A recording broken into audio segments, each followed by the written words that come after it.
L'érudit Rabi'i ibn Hadi, qu'Allah lui fasse miséricorde, a dit: si l'on trouve un salafi fort, capable de faire parvenir la dawa aux gens de l'innovation et aux sectes, en s'appuyant sur des arguments et des preuves, et qui est capable d'exercer une influence sur eux sans être lui-même influencé par eux, alors ce qui est obligatoire pour lui, c'est de se mêler à eux et de les appeler à la vérité. Il ne se mêle pas à eux pour manger, ou boire, ou encore pour échanger le profit religieux par le profit mondain, ou pour cautionner le faux, mais plutôt il les rencontre dans les mosquées et les appelle à la vérité, il les rencontre dans les marchés et les appelle, il monte avec eux dans la voiture, dans l'avion, il les appelle à la vérité.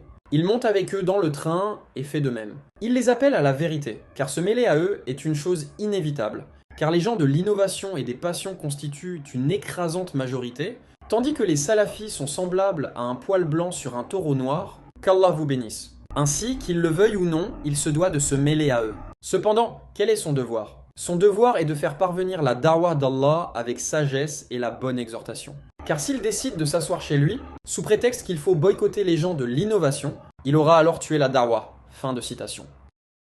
Bismillah, walhamdulillah, wassalatu wassalamu ala rasulillahi wa ala alihi wa sahbihi wa man ihtada bihudah. Amma ba'd.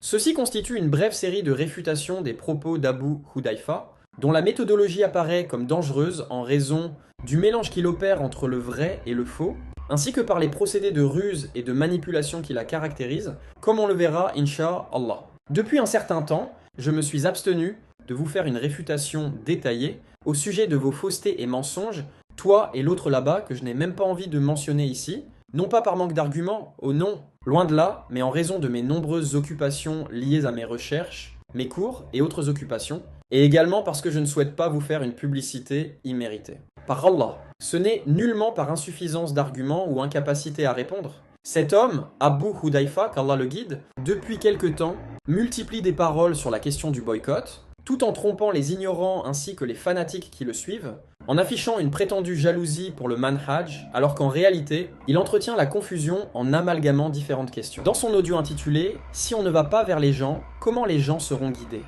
Abu Hudayfa mêle le vrai au faux en tentant de réfuter en réalité ceux qui disent qu'il convient d'aller vers les innovateurs afin de les orienter vers la bonne voie. Ô Abu Hudayfa, serais-tu donc plus jaloux pour le manhaj que les savants de la sunna qui affirment explicitement qu'il est permis aux prédicateurs salafis de se rendre auprès des innovateurs afin de leur enseigner? Certes, ils ont mentionné des conditions, mais là n'est nullement le sujet. Car ton audio, qui constitue le principal sujet de ma réfutation, démontre clairement que ton objection ne porte même pas sur les conditions, mais bien sur le fait même de se rendre auprès d'eux. Nul ne peut prétendre le contraire si ce n'est un aveuglé, un fanatique ou simplement un menteur. Et dans cette intervention, tu confirmes une fois encore ce qui avait déjà été dit sur toi. Tu manipules tes suiveurs. Ton audio intitulé « Si on ne va pas vers les gens, comment les gens seront guidés » constitue une preuve supplémentaire de cette réalité. En effet, tantôt tu expliques que tu n'as aucun problème avec le fait qu'un prêcheur salafi se rende chez les innovateurs afin de leur prêcher la vérité, et lorsque tu te sens menacé,